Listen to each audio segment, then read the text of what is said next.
આપका સ્વાગત है। ચાલો દર્શક મિત્રો, નવા વિડીયોમાં આપનું હાર્દિક સ્વાગત છે અને સમાચાર જોશું વિગતવાર ને હું છું રિપોર્ટર દિનેશ કુમાર બાબરિયા ઘેટી। તો દર્શક મિત્રો, આપ નિહાળી રહ્યા છો IHRPC ન્યૂઝ અને હું છું બ્યુરો ચીફ શૈલેષ વારડે।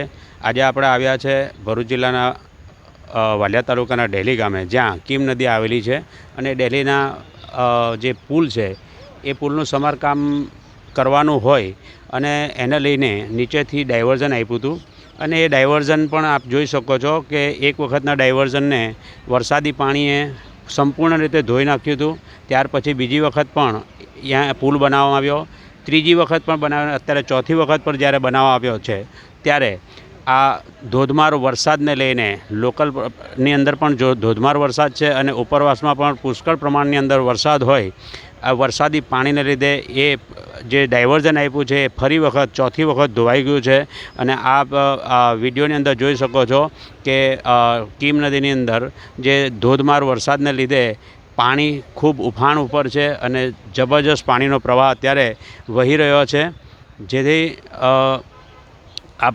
અમે તમને લાઈવ આજે બતાવી રહ્યા છે।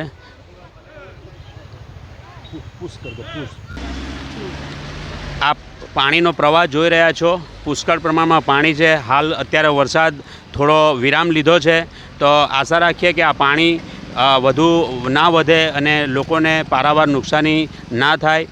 અત્યારે ખેડૂતોની હાલ કપરી પરિસ્થિતિ થઈ ચૂકી છે અને ખેડૂતો પાયમાલ થઈ જાય એવી પરિસ્થિતિનું નિર્માણ થયું છે, ત્યારે ઉપરવાસની અંદર પણ પુષ્કળ વરસાદને લીધે પુષ્કળ પાણીની આવક છે।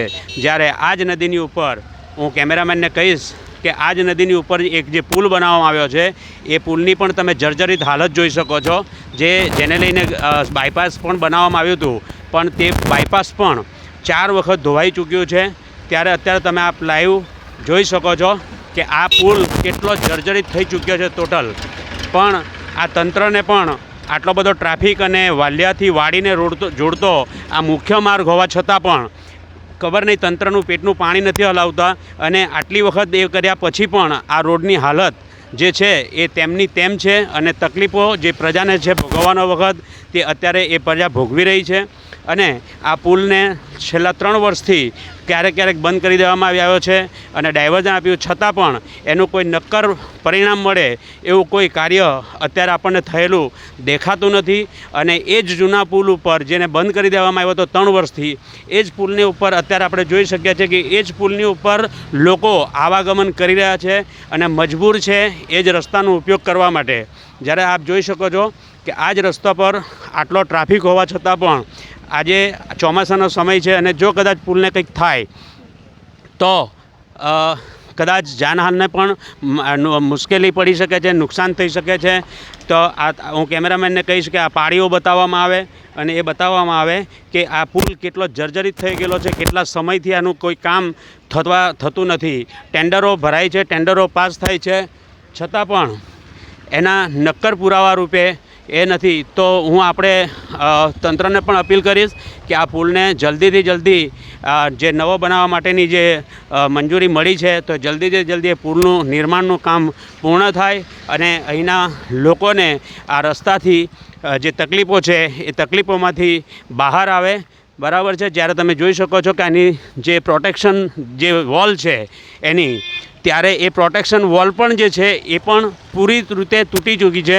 હું નજીકથી જઈને તમને એનો વિડીયો બતાવવાનો પ્રયત્ન કરીશ કે કેમેરામેનને કહીશ કે તમે હાલત જોઈ શકો છો।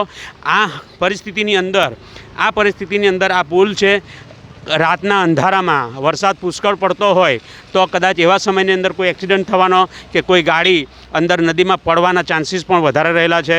ત્યારે તંત્રને મારી નમ્ર અરજ છે, એક જાગૃત નાગરિક તરીકે, એક પત્રકાર તરીકે, એક બ્યુરો ચીફ તરીકે હું તંત્રને પણ 2 હાથ જોડીને પ્રાર્થના કરું છું કે આ પુલનું કામ જલ્દીથી જલ્દી પૂર્ણ કરે અને આ તંત્રને, આ પ્રજાને પુષ્કળ પ્રમાણમાં જે તકલીફો થઈ રહી છે એ તકલીફોમાંથી મુક્તિ આપે। જય ભારત, જય